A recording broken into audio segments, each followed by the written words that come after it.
making disciples, transforming lives. Saya akan menyampaikan judulnya makanan yang tidak kamu kenal. Dari apa yang Yesus tulis atau Yesus katakan di Yohanes pasal yang keempat, kita buka sama-sama. Yohanes pasal yang keempat ayat 31 sampai 34. Sementara itu murid-muridnya mengajak dia, katanya, "Rabi, makanlah." Akan tetapi ia berkata kepada mereka, "Padaku ada makanan yang tidak kamu kenal." Maka murid-murid itu berkata seorang kepada yang lain, "Adakah orang yang telah membawa sesuatu kepadanya untuk dimakan?" Kata Yesus kepada mereka, "Makananku ialah melakukan kehendak Dia yang mengutus aku dan menyelesaikan pekerjaannya." Saudara, apa itu makanan yang tidak kita kenal? Kenapa Yesus berkata makanan yang tidak kita kenal? Karena buat kita itu sesuatu yang aneh. Pernah nggak Anda pergi ke negara lain gitu ya? Melihat makanan sesuatu yang lahap dimakan mereka, tapi kita merasa, ih makanan apa itu? Gitu ya. Kok makanan kok kayak gitu dimakan gitu, kira-kira demikian. Nah, Tuhan Yesus sedang mengajarkan kita sesuatu sebenarnya, sebuah konteks tentang makanan yang tidak kamu kenal. Artinya sesuatu yang sebenarnya bisa memuaskan kita, tapi seringkali kita miss. Kita nggak tahu. Kita pikir kita bisa dipuaskan dengan sesuatu yang lain. Ketika Yesus menyampaikan ini latar belakangnya adalah ketika Yesus ketemu dengan perempuan Samaria. Ya, perempuan Samaria itu lagi siang-siang pergi menimba air. Yesus datang dengan murid-muridnya karena Yesus capek, kelelahan gitu ya. Yesus pun bisa lelah secara fisik karena memang Yesus 100% manusia ketika ada di muka bumi ini. Dia duduk terus kemudian murid-muridnya bilang, kami pergi dulu ya cari makan, gitulah kira-kira. Sementara murid-muridnya cari makan, Yesus ketemulah sama perempuan Samaria yang mengambil air ini. Dan kita tahu ceritanya, ya kan, Yesus bercakap-cakap sampai akhirnya singkat cerita orang Samaria, wanita Samaria ini bertobat. Ya, yang 5 suami, yang satunya, kok Tuhan bisa tahu aku punya 5 suami tapi yang sekarang tidak bersuami gitu ya, atau yang tinggal sekarang bukan suaminya gitu. Jadi wanita ini bertemu, artinya mengalami Tuhan secara pribadi sampai dia itu bertobat dan mengajak orang-orang sekampung akhirnya. Nah, ketika murid-muridnya kembali dari membeli makan, Yesus ditawarin, maksudnya Yesus dikasih makanannya. "Rabi, makanlah, ini loh makanannya udah datang." Berarti itu kan ngomong tentang sesuatu yang membuat kita itu lapar dan kita itu kenyang. Di dalam dunia ini seringkali kita berpikir sebagai manusia ya, apa yang membuat kita kenyang itu adalah pencapaian atau apapun yang kita itu dapatkan. Ya, fulfillment melalui sesuatu yang kita bisa ambil, kita bisa minta atau kita terima dari orang lain. Dilayani, dicintai, diakui. Makanya orang itu kan mengejar apa? Posisi, kekayaan, pencapaian. Kita berpikir itu sesuatu yang bisa mengenyangkan kita. Kita butuh dilayani, kita butuh dicintai, kita butuh diakui. Orang punya kekayaan, cari posisi, cari pencapaian gitu ya. Tidak ada yang salah dengan itu, tapi menjadi salah kalau berpikir itu bisa mengenyangkan jiwa seseorang. Sementara Yesus, apa yang memuaskan bagi Yesus, apa yang mengenyangkan bagi dia, tidak adalah terletak pada apa yang dia bisa dapatkan, tapi dari apa yang dia bisa berikan. Dia berkata kepada wanita ini, "Akulah air hidup. Barang siapa minum daripadaku, kamu tidak akan haus lagi. Kamu ambillah sesuatu dari aku." Dia share, "Akulah air hidup." Saudara, apa yang membedakan Yesus dengan kita? Yesus tahu bahwa kepuasannya itu tidak terletak dari ketika dia mendapatkan, tapi ketika dia melepaskan. Tidak ketika dia dilayani, tapi ketika dia melayani. Itulah yang saya sebut atau Yesus sebut makanan yang tidak kamu kenal. Karena yang kita kenal adalah aku merasa lebih baik, aku merasa senang kalau aku ini dilayani gitu ya. Aku merasa senang kalau aku mendapatkan sesuatu, tapi senang dengan puas itu beda. Senang dengan kenyang itu beda. Nah, makanan itu bicara tentang sesuatu yang mengenyangkan jiwa kita. Tuhan berkata, ada padaku makanan yang tidak kamu kenal. Makanya murid-muridnya langsung tanya, emang tadi dia makan tak? Ada yang ngasih dia makan tak? Selama kita pergi kok tiba-tiba dia jadi kenyang. Terus Tuhan sebutkan lagi, makananku, apa yang membuat aku ini kenyang, apa yang membuat aku ini fulfill, apa yang membuat aku ini puas. Makananku ialah melakukan kehendak Dia yang mengutus aku. Kenapa? Karena dia barusan melakukan kehendak Allah, yaitu dia menginjili orang Samaria ini dan membuat orang Samaria ini bertobat. Itu yang membuat dia itu puas, sampai seolah-olah itu perutnya itu gak lapar lagi, karena dia merasa jauh lebih dalam dari perutnya itu dia merasa sebuah kepuasan batin yang tidak bisa dibeli dengan pencapaian apapun. Dia bilang, aku itu kenyang karena aku melakukan kehendak Dia yang mengutus aku dan menyelesaikan pekerjaannya. Saudara, kalau Anda mau puas di hidup ini, lakukan kehendak Allah. Di ibadah sebelumnya, peringatan Nabi Hagai, ada 2 hal yang terjadi ketika kita tidak melakukan kehendak Allah. Yang pertama, ketidakpuasan.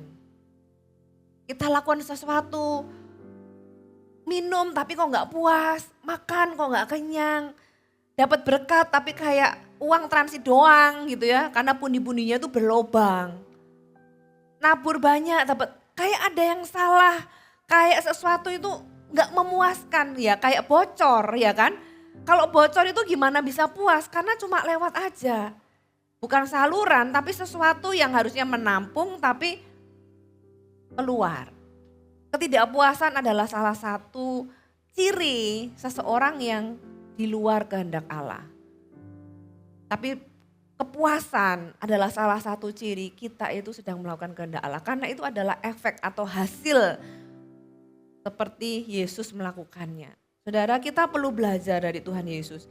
Kita itu orientasinya adalah konsumsi diri sendiri. Kita merasa lewat apa yang kita lakukan dan apa yang kita terima itu kita bisa kenyang. Tapi Yesus memberikan teladan bahwa rasa puasnya itu bukanlah kepada apa yang dia dapat, tapi apa yang dia beri. Itu bertentangan dengan sifat alamiah kita, yaitu kita itu adalah manusia yang selfish. Ya, cuma peduli diri sendiri, dan itu dari kecil gak ada yang ngajarin, memang ya daging kita kayak gitu. Anak kecil kan kalau ada mainan kan ujungnya rebutan kan. Yang kita ajarin ke anak-anak bukanlah ngajarin mereka untuk jadi selfish. Yang kita ajarin ke anak-anak kan sharing. Kenapa harus diajari? Ya karena memang mereka itu tidak dengan dasarnya suka sharing. Sukanya kalau bisa semua punya sendiri. Nah itulah kita. Dan kita cari untuk diri sendiri. Di dalam budaya kita juga sama. Ya, customer is the king. Pelayanan, cari pelayanan yang terbaik baik di restoran, kita merasa layak menerima pelayanan yang bagus. Kita bisa marah kalau misalnya pelayannya itu tidak memberi atau tidak melakukan seperti yang kita harapkan. Karena kita merasa aku sudah bayar di restoran ini. Ya kan, nah seperti yang saya bilang tadi, kadang-kadang mindset itu kebawa juga di gereja. Kita merasa gereja kayak restoran, gereja bukan restoran. Dan gereja bukan toko. Gereja bukan tempat untuk coba-coba pindah-pindah, no. Gereja bukan restoran yang makanannya yang enak mana, ya kan? Anda datang ya udah nanti kalau mau makan yang lain ya pindah lagi ke restoran yang lain. Gereja bukan restoran, gereja itu rumah Tuhan. Rumah di mana ada keluarga di situ, di mana kita tinggal di situ, which is itu berarti komitmen di sebuah tempat. Kita kan gak mungkin kan hari ini jadi anaknya si A, besok pindah jadi anaknya si B ke rumah lain, besok lagi pindah. Gak ada yang ngaku akhirnya ini anaknya siapa gitu ya. Kalau gereja bukanlah restoran, bukanlah tempat shopping. Gereja itu rumah di mana kita tuh tinggal sebagai anak. Dan Tuhan sebagai kepala dari gerejanya. Ada hamba-hamba Tuhan di situ yang diutus Tuhan, dipercaya Tuhan untuk memimpin jemaatnya. Ingat sekali lagi, gereja adalah rumah, katakan rumah. Gereja adalah rumah. Nah, saudara, kalau kita itu berfokus kepada me and me and me, kita merasa puas kalau kita tuh yang dilayani. Saudara, kita kan punya mindset yang salah dengan gereja. Gereja bukanlah tempat kita menerima pelayanan walaupun gereja melayani jemaatnya. Gereja melayani jemaatnya. Gereja mau berusaha memberikan yang terbaik walaupun mungkin tidak sempurna. Berusaha memberikan yang terbaik untuk jemaatnya. Tapi sebagai jemaat, Anda datang janganlah dengan mindset untuk apa yang gereja ini bisa dapat, apa yang aku bisa dapatkan dari gereja. Apa yang aku bisa peroleh dari gereja ini. Ya kan? Nah itu mindsetnya penjual tadi di bait Allah. Aku cari cuan di dalam gereja. What can I get? Apa yang aku bisa dapatkan? Tapi datanglah untuk melayani. Kita buka sama-sama di Markus pasal yang ke-10. Markus pasal yang ke-10 ayat 35 sampai 45. Ada contoh yang lain dari murid Tuhan. Judulnya permintaan Yakobus dan Yohanes, bukan memerintah melainkan melayani. Lalu Yakobus dan Yohanes, anak-anak Zebedius mendekati Yesus dan berkata kepadanya, "Guru, kami harap supaya engkau kiranya mengabulkan suatu permintaan kami." Minta apa ya kira-kira? Jawabnya kepada mereka, "Apa yang kamu kehendaki aku perbuat bagimu?" Kira-kira kalau Tuhan tanya itu apa jawaban Anda? Nah ini jawabannya mereka. Lalu kata mereka, "Perkenankanlah kami duduk dalam kemuliaan-Mu kelak, yang seorang lagi di sebelah kananmu dan yang seorang sebelah kirimu." Untuk informasi, Yakobus dan Yohanes ini kakak adik. Ya, mereka siblings. Dan mereka itu minta posisi istilahnya ya. Tapi kata Yesus kepada mereka, "Kamu tidak tahu apa yang kamu minta. Dapatkah kamu meminum cawan yang harus kuminum dan dibaptis dengan baptisan yang harus kuterima?" Jawab mereka, "Kami dapat." Yesus berkata kepada mereka, "Memang kamu akan minum cawan yang harus kuminum dan akan dibaptis dengan baptisan yang harus kuterima. Tetapi hal duduk di sebelah kananku atau di sebelah kiriku, aku tidak berhak memberikannya. Itu akan diberikan kepada orang-orang bagi siapa yang telah disediakan." Mendengar hal itu, ke-10 murid yang lain menjadi marah kepada Yakobus dan Yohanes. Macam-macam apa ini? Kenapa kalian berdua ingin lebih tinggi dari kita gitu ya, kira-kira gitu. Karena dua orang ini tuh minta posisi lebih tinggi dari yang lain. Nah 10 murid lainnya marah dong. Kita sama-sama, kamu tiba-tiba minta posisi lebih tinggi, maksudmu apa gitu. Yesus panggil mereka semua, memberikan pengajaran. Tetapi Yesus memanggil mereka lalu berkata, "Kamu tahu bahwa mereka yang disebut pemerintah bangsa-bangsa memerintah rakyatnya dengan tangan besi. Dan pembesar-pembesarnya menjalan kuasanya dengan keras atas mereka. Tidaklah demikian di antara kamu, jangan jadi kayak mereka. Kalau kamu murid-muridku, dengerin ya, barang siapa ingin menjadi besar di antara kamu, hendaklah ia menjadi pelayanmu. Dan barang siapa ingin menjadi terkemuka di antara kamu, hendaklah ia menjadi hamba untuk semua." Ini bukan tentang posisi, tapi tentang sikap kita ketika kita melayani. Kita bisa punya posisi yang tinggi, tapi kita punya sikap seorang hamba. Karena anak manusia juga datang bukan untuk dilayani, melainkan untuk melayani. Dan untuk memberikan nyawanya menjadi tebusan bagi banyak orang. Di ayat yang terakhir, Yesus memberikan dirinya sendiri sebagai teladan. "Aku datang ke dunia ini tidak untuk dilayani. Aku datang, aku tahu kenapa aku datang. Aku datang untuk melayani." Saudara, pertanyaannya, Anda tahu nggak kenapa Anda datang ke gereja? Anda ikut Tuhan, tahu nggak kenapa Anda ikut Tuhan? Apa yang Anda cari dari Tuhan? Kalau Anda mau belajar dari Tuhan Yesus, belajarlah. Tuhan Yesus berkata, "Aku datang, aku tahu tujuanku apa. Aku datang bukan untuk mendapatkan, tapi aku datang untuk memberikan, untuk melayani." Ya, saudara, kadang-kadang orang itu ketwist gitu ya. Wah, kalau melayani itu berarti harus jadi jongos gitu ya. Enggak, ini bukan tentang posisi tapi tentang sikap hati. Saudara, kalau kita mau melakukan sesuatu yang hebat untuk Tuhan, sudah nggak perlu membayangkan membangkitkan orang mati gitu ya. Atau memindahkan gunung. Gak usah. Suatu hari mungkin Anda bisa, tapi mulai dari hal yang sederhana. Lakukan aja sesuatu yang Anda bisa lakukan. Saya pasang sebuah quote di kantor saya pribadi ya, kantor saya di kantor gereja. Saya pasang sebuah quote di mana mulailah dengan melakukan sesuatu yang necessary, yang memang seharusnya dilakukan, and then lakukan sesuatu yang Anda bisa, bukan cuma necessary tapi possible. Baru setelahnya kamu akan tahu-tahu bisa melakukan something yang impossible. Tapi orang itu kepengennya jam gitu ya. Wah, kepengen yang lakukan yang hebat. Pengen punya posisi yang tinggi. Apa sih yang kita cari? Kalau kita itu tahu kita menjadi pengikut Kristus, ikuti teladan Yesus. Mulai dari perkara-perkara yang sederhana. Karena kepercayaan itu bertumbuh, saudara. Makanya murid-murid marah itu sama Yakobus sama Yohanes. Apa-apaan kamu? Tiba-tiba minta posisi yang tinggi. Tuhan ngajari, jangan cari posisi. Kalau posisi itu dipercaya, puji Tuhan. Layani Tuhan di posisi manapun. Ya, pelayanan bukanlah sarana atau cara untuk mencapai posisi tertentu, no. Pelayanan bukan karir. Di luar Anda bisa transaksi, di gereja bukan tempat transaksi. Di luar Anda kerja tentunya mengejar karir. Di dalam gereja pelayanan bukanlah karir.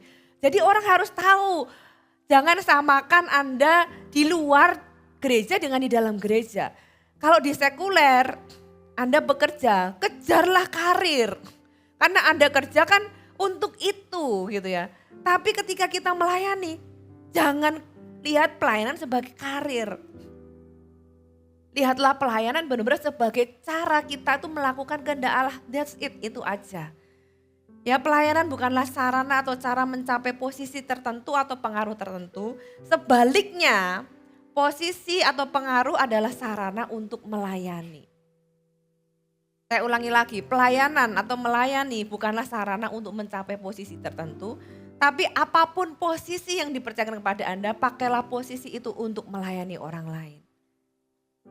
Ya, dan hargai setiap kepercayaan yang diberikan kepada Anda. Baik kepercayaan kecil kalau Anda di CG. Dikasih kepercayaan apa? Bawa makanan ya misalnya. Atau bawa pimpin icebreaker contohnya. Mungkin bukan bagiin firman. Atau Anda jemput jiwa gitu ya. Hal yang seolah-olah sederhana tapi hargai setiap kepercayaan kecil karena kepercayaan itu bertumbuh, saudara. Firman Tuhan katakan di Lukas 16, barang siapa setia atau dapat dipercaya dalam perkara-perkara kecil, maka dia akan dipercaya dalam perkara-perkara besar. Perkara-perkara kecil itu cuma ujian doang. Sebenarnya perkara-perkara yang lebih besar itu menanti Anda. Hanya pertanyaannya, apakah Anda bisa dipercaya enggak dalam perkara kecil? Banyak orang tuh berpikir, alah urusan kayak gini enggak mau. Masa kamu pikir orang seperti aku dikasih tugas sekecil ini? Saudara, mulailah dengan perkara-perkara kecil maka itu akan bertumbuh. Ya, pelayanan tidak boleh menggantikan hubungan kita dengan Tuhan. Anda perlu melayani, tapi Anda juga perlu tetap menjaga hubungan dengan Tuhan. Saudara, belajarlah dari Tuhan Yesus yang Tuhan Yesus ajarkan kepada murid-muridnya. Murid-muridnya dikumpulin, Tuhan kasih tahu gini loh ya, kalau kamu mau jadi besar, mau do something great, mau jadi orang yang hebat, jalannya itu adalah lewat pelayanan. Jalannya itu lewat bawah, bukan tangga. Tapi kelihatannya ke bawah, tapi sebenarnya kamu tuh sedang naik. Walaupun kelihatannya jalannya itu ke bawah. Anda bisa melayani lewat apa? Ada lewat departemen-departemen yang ada gitu ya. Anda bisa melayani di gereja Tuhan lewat Espro, PAW, doa gitu ya. Ada pelayanan-pelayanan yang terlihat maupun yang tidak terlihat. Tidak ada pelayanan yang lebih penting daripada pelayanan lainnya. Semua pelayanan equals. Semua pelayanan tidak ada, oh yang khotbah lebih penting daripada yang WL misalnya. Enggak, yang khotbah lebih penting daripada yang pegang kamera, enggak juga.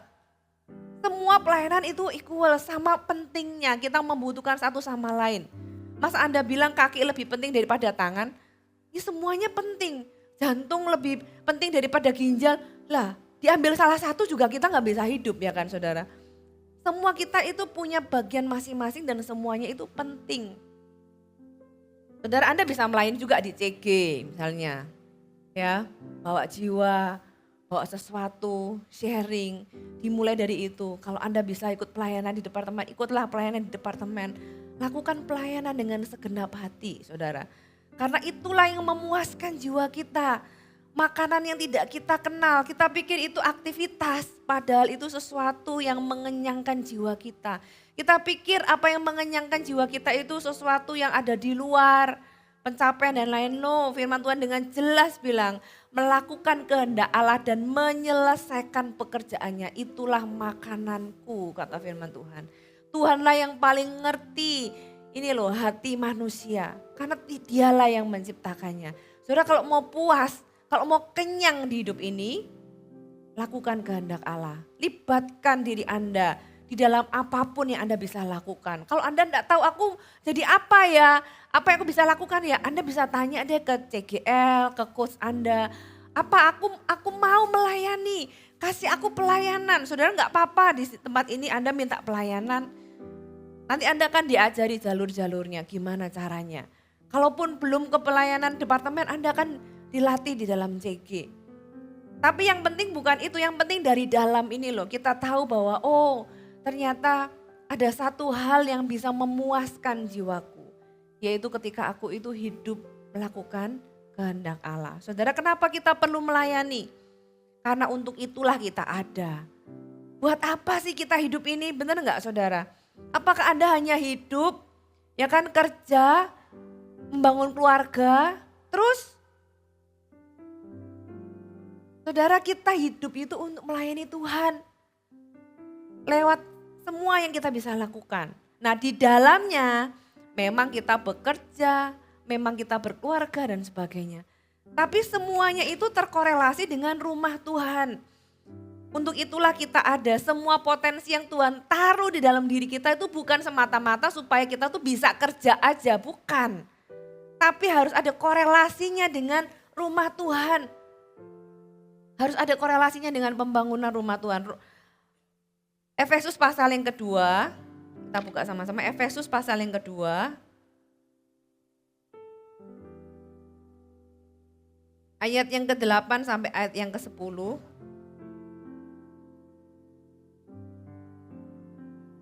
Sebab karena kasih karunia kamu diselamatkan oleh iman. Itu bukan hasil usahamu tetapi pemberian Allah.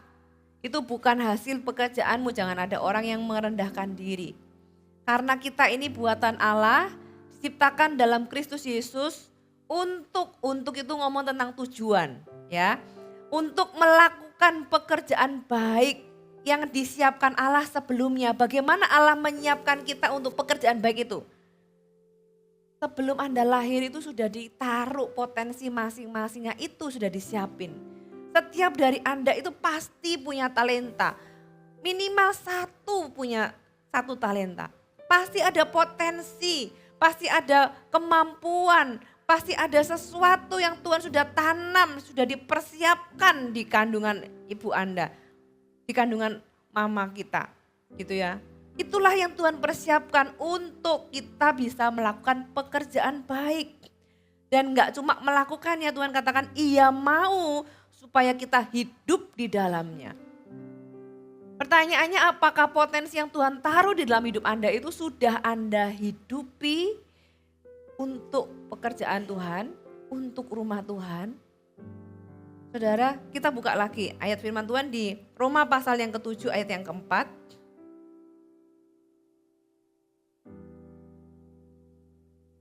Sebab itu saudara-saudaraku, kamu juga telah mati bagi hukum Taurat oleh tubuh Kristus, supaya kamu menjadi milik orang lain, yaitu milik Dia yang telah dibangkitkan dari antara orang mati, agar buat apa kita diselamatkan. Ini loh tujuannya kita diselamatkan, bukan sekedar supaya kita masuk surga, agar kita berbuah bagi Allah. Katakan berbuah. Kita diselamatkan dari dosa. Untuk apa kita diselamatkan? Supaya kita berbuah. Bukan sekedar kita jadi milik Tuhan, tapi milik Tuhan untuk apa? Supaya kita berbuah di dalam kehidupan ini. Satu ayat lagi kita buka di 2 Korintus 5:15, saya bacakan aja. Dan Kristus telah mati untuk semua orang. Supaya, buat apa Yesus mati? Supaya mereka yang hidup tidak lagi hidup untuk dirinya sendiri. It's very clear loh. Yesus mati buat kita supaya kita tidak hidup bagi diri kita sendiri. Tetapi untuk Dia yang telah mati dan telah dibangkitkan untuk mereka. Ayat ini jelas sekali. Kita diselamatkan supaya kita gak lagi hidup untuk diri sendiri. Kenapa? Karena di dalam dosa kita tuh cuma mikirin diri sendiri, saudara. Tapi kita tuh ditebus supaya kita tidak lagi hidup untuk diri sendiri. Tapi kita punya tujuan yang baru, yaitu Dia. Kita hidup untuk Tuhan. Kita hidup apa yang kita lakukan. Itu fokusnya adalah Tuhan. Saudara, untuk itulah Anda ada di gereja. Orang-orang yang sudah diselamatkan, orang-orang yang Yesus sudah mati untuknya, yang sudah diberikan nyawanya untuk kita. Supaya kita bisa hidup untuk Tuhan, supaya kita bisa berbuah, supaya kita nggak lagi fokus kepada me and me and me, tapi kita hidup untuk Tuhan. Itulah kenapa kita perlu melayani Tuhan, karena untuk itulah kita ada, saudara. Untuk itulah potensi itu sudah dipersiapkan sebelum kita lahir bahkan. Ya, semua potensi Tuhan taruh sejak lahir bukan sekedar menjadi kesukaan atau passion tertentu atau kemampuan, tapi kekuatan yang kita bisa salurkan lewat pelayanan. Mengapa kita perlu melayani? Karena Tuhan sudah memberikan teladan untuk kita ikuti. Tadi di Markus dikatakan, aku datang bukan untuk dilayani tapi untuk melayani dan memberikan nyawaku untuk tebusan bagi semua orang. Dan pelayanan itu membuat kita hidup produktif. Hidup berbuah tadi kata di Roma dikatakan. Supaya kita berbuah bagi Allah. Saudara, temukan tempat Anda. Ini bukan sekedar wah ada lowongan pelayanan. Tapi saya rindu. Yang pertama-tama firman Allah ini harus mengubahkan mindset kita. Yang pertama-tama mengubahkan hati kita. Sehingga kita nggak lagi datang ke gereja itu hanya untuk mendapatkan sesuatu, tapi mau terlibat dan memberikan sesuatu. Menyadari bahwa hidupku ini ada sudah ditebus Tuhan, hidupku ini ada, aku ini punya talenta, aku ini punya kemampuan. Dan ternyata kemampuanku ini bukan sekedar untuk aku hidupi dengan pekerjaanku dan keluargaku, tapi ternyata semuanya itu dipersiapkan untuk aku melakukan pekerjaan baik, yaitu melalui pelayanan di rumah Tuhan. Saudara, setiap kita ini beda-beda. Contohnya ya, kalau di sebuah CG misalnya, ada makanan, ada pizza di sini. Pizza di meja. Nah, kemudian nggak sengaja kesenggol, pizzanya jatuh.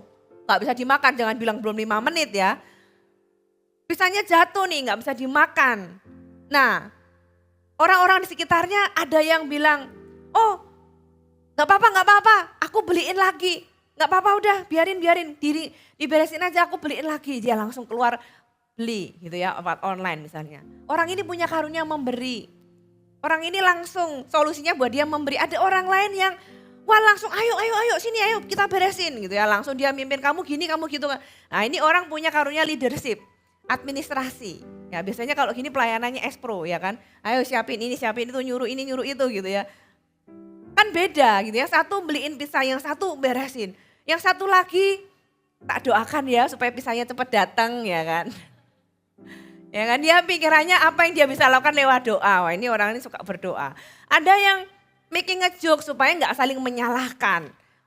Wah tadi sih ini dia nggak nyalain tapi dia bikin guyonan. Jadi suasana jadi cair. Semua orang punya kok tempatnya masing-masing. Nggak ada yang lebih baik, nggak ada yang lebih buruk. Cuma punya tempat masing-masing. Nah temukan tempat Anda dan gak usah merasa minder orang lain kok punya itu ya aku gak punya itu. Lah kita itu kalau membandingkan itu kadang-kadang gak adil. Membandingkan kelebihan orang sama kekurangan kita. Mobil aja kalau dibandingkan tahu kok kelebihan kekurangan sama kekurangan, bener gak? Kalau kelebihan seseorang ya Anda bandingkan sama kelebihan Anda dong. Nah itu baru fair. Nah kalau kita tuh kadang minder melihat kelebihan orang dibandingkan dengan kekurangan kita. Misalnya wah orang itu bisa nyanyi, suaranya bagus. Terus kita minder karena kita gak bisa nyanyi. Loh ya orang itu nyanyi memang itu kelebihannya. Tapi ternyata Anda pinter masak misalnya. Tapi orangnya gak bisa masak. Nah harusnya compare-nya kan orang itu memang bisa nyanyi. Tapi aku bisa punya sesuatu loh yang lain. Yang mungkin aku gak bisa nyanyi tapi aku bisa sesuatu yang lain. Terus saya percaya semua orang itu pasti punya masing-masing dan Anda gak perlu compare. Karena Anda punya kelebihan dan keunikan masing-masing. Semuanya itu diberikan oleh Tuhan loh. Mungkin Anda ada yang belajar les. Tapi semua kemampuan gak semua orang les itu pinter. Gak semua orang les itu bisa loh. Anda dikasih kesempatan, dikasih kemampuan. Berarti itu adalah potensi yang memang sudah ditanam. Sudah ditanam Tuhan sebelum Anda lahir. Lihatlah itu sebagai persiapan Tuhan. Begitu Anda besar, begitu Anda cukup umur gitu ya, Anda bisa melayani. Kapan sih orang itu cukup umur melayani itu kapan? Sejak bayi saudara. Kok bisa? Firman Tuhan katakan, bukankah di mulut bayi-bayi Tuhan memberikan pujian? Anak kecil bisa nyanyi, mungkin gak pelayanan di mimbar. Tapi dari anak-anak kami juga memberikan kesempatan untuk mereka melayani generasinya. Ya anak-anak kita itu kalau di sini di Eagle Kids bukan hanya sekedar diam, nyanyi-nyanyi, pulang. Enggak, kita kasih kesempatan mereka yang sudah bisa melayani minimal di Super Trooper, usia kelas 1 ke atas gitu ya. Mereka bisa melayani teman-temannya. Saya rindu setiap anak-anak itu dari usia yang paling kecil, mereka tuh kenal dunia pelayanan. Jangan sampai mereka hilang ketika mereka besar. Terus mereka bingung dengan dunia gereja. Karena ketika kecil mereka cuma datang ke gereja, cuma dengar firman pulang. Tapi ketika mereka terlibat sejak dini, itu akan menjadi pattern di dalam hidup mereka. Itu membuka jalan ketika mereka nanti teenager, ketika mereka dewasa. Jalan ini akan menjagai mereka saudara. Dan gereja ini memikirkannya sungguh-sungguh. Saudara mari jadi orang yang terlibat masing-masing di tempatnya. Ya, kalau kita itu sudah nggak mau pelayanan, sudah sama Tuhan sudah suam-suam, saudara kita perlu kembali mengapi-apikan diri. Ibadah sebelumnya saya juga bicara tentang orang yang kehilangan kasih mula-mula. Mungkin beberapa dari Anda pernah satu kali di masa hidup Anda begitu antusias sama Tuhan, Anda berapi-api, Anda pelayanan. Mungkin ada orang yang melukai Anda di pelayanan. Atau mungkin Anda punya urusan lain yang waktu itu lebih urgent, Anda merasa lebih urgent sehingga Anda sekian tahun meninggalkan pelayanan. Kalau ada orang-orang yang demikian, saya undang Anda kembali. Yuk, lakukan kembali kata firman Tuhan. Apa yang semula kamu lakukan. Kalau hati kita itu sudah mulai dingin enggak, panas enggak gitu ya. Ke nightclub enggak, tapi ke gereja juga angot-angotan. Saudara, pilihan Anda bukannya kedingin, tapi ya berapi-api sama Tuhan. Orang yang suam-suam, itu contohnya apa? Ciri-ciri orang yang suam-suam, ini saya tambahin. Ciri orang yang suam-suam dengan Tuhan adalah orang itu mulai fokusnya terhadap lebih ke apa kata orang daripada apa kata Tuhan. Dia lebih mikirin apa kata orang lain, gak mikirin lagi apa kata Tuhan, gak lagi mikirin kehendak Tuhan. Tapi orang yang berapi-api dia mikir apa kehendak Tuhan yang aku harus lakukan, aku mau melakukannya. Orang yang suam-suam ciri-cirinya adalah dia lebih terobsesi dengan hal-hal yang sifatnya duniawi atau sementara. Tapi gak mikirin hal-hal yang kekal. Padahal firman Tuhan bilang kamu bisa mempersiapkan hidup kekalmu sejak kamu masih hidup di dunia ini. Lewat apa? Lewat apa yang kita berikan kepada Tuhan. Saudara, jangan tinggal di dalam kesuam-suaman karena Tuhan itu paling gak suka. Suam-suam itu dimuntahin sama Tuhan. Pernah ya, saudara pernah mual rasanya, wah itu perasaan paling gak enak. Mual muntah gak bisa gitu ya, tapi nelen juga gak enak, wah itu paling gak enak rasanya. Paling lega kalau apa coba? Muntah ya kan. Wah kalau sudah brol muntah itu kan rasanya wah lega. Lah ya jangan sampai kita itu dikeluarkan. Tapi kita yang bertobat sungguh-sungguh dan kita kembali berapi-api dengan Tuhan. Dan kita tahu tempat kita di gereja Tuhan bukan lagi sebagai orang yang ya berkunjung saja. Tapi embrace gereja ini sebagai rumah di mana Anda melayani, Anda bertumbuh, dan Anda berbuah. Amin. Saya undang kita semua bangkit berdiri. Saya kasih Anda 3 poin dari apa yang kita belajar. Yang pertama, Tuhan memanggil Anda untuk melayani di gerejanya. Yes, Anda di gereja ini datanglah dengan sikap, aku datang tidak untuk dilayani, tapi aku datang untuk melayani. Ini panggilan untuk Anda semua, Anda dipanggil untuk melayani di gereja Tuhan. Yang kedua, kita belajar bahwa kepuasan hidup didapat lewat melakukan kehendak Allah.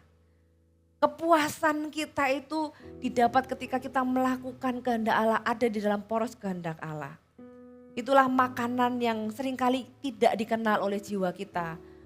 Tapi ketika kita benar-benar memakannya, yaitu melakukan kehendak Allah, Anda akan tahu rasa puas yang sesungguhnya.